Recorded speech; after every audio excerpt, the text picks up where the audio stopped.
اندھیری رات، مکہ کی گلیاں خاموش تھیں، صرف کچھ قدموں کی آہٹ اور ہوا میں گھلی ایک گہری سازش کی گندھ۔ آج وہ رات تھی جب ظلم اپنی آخری چال چل رہا تھا اور اللہ کی رحمت اپنے نبی کو بچانے والی تھی۔ یہ وہ رات تھی جب تاریخ کا سب سے بڑا سفر شروع ہونے والا تھا، ہجرت کا سفر۔ مکہ کے قریش سردار شہر کے ایک خاص گھر میں جمع ہوئے تھے۔ ان کے چہرے پر غصہ اور آنکھوں میں قتل کا ارادہ تھا۔ ایک ہی فیصلہ ہوا، ایک ہی رات میں ایک ساتھ حملہ کیا جائے گا تاکہ خون کا الزام کسی ایک قبیلے پر نہ آئے اور بدلہ لینا ناممکن ہو جائے۔ اس کام کے لیے ہر قبیلے سے ایک طاقتور جوان چنا گیا۔ اندھیری رات میں ننگی تلواریں چمک رہی تھیں۔ وہ سب اس گھر کی طرف بڑھ رہے تھے جہاں اللہ کے رسول موجود تھے، مگر انہیں اس بات کا علم نہیں تھا کہ جس کی وہ تلاش میں تھے وہ وہاں تھا ہی نہیں۔ اللہ اپنے بندے کو اس گھیرے سے بہت پہلے ہی نکال چکا تھا۔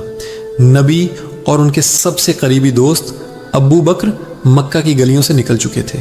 وہ اس راستے پر نہیں جا رہے تھے جو مدینہ کی طرف جاتا تھا۔ دشمن کو دھوکہ دینے کے لیے انہوں نے شہر کے بالکل الٹی سمت کا راستہ چنا۔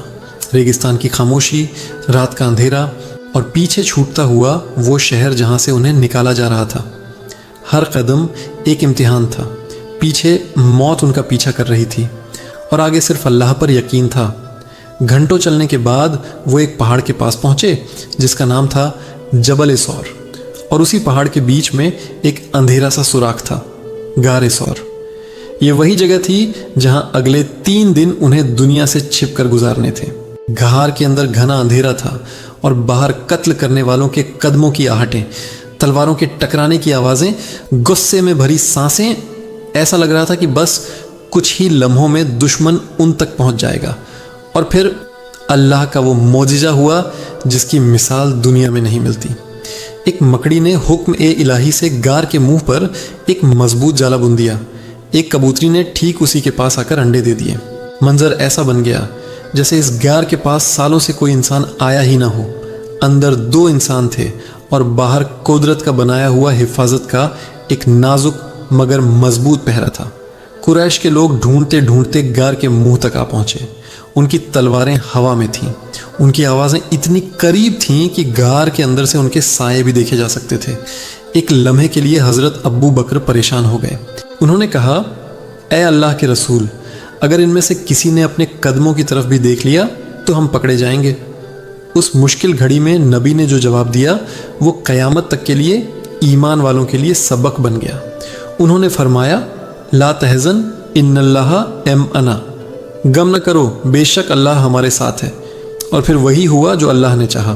وہ لوگ غار کے منہ پر آ کر بھی اندر جھانک نہ سکے۔ کسی نے کہا، اندر کیسے کوئی جا سکتا ہے؟ یہاں تو مکڑی کا جالا ہے جو اسلام آنے سے بھی پہلے کا لگ رہا ہے۔ کسی نے کہا، اور یہ کبوتر کے انڈے دیکھو، یہاں کوئی آتا تو یہ ٹوٹ گئے ہوتے۔ اور وہ سب وہیں سے واپس چلے گئے۔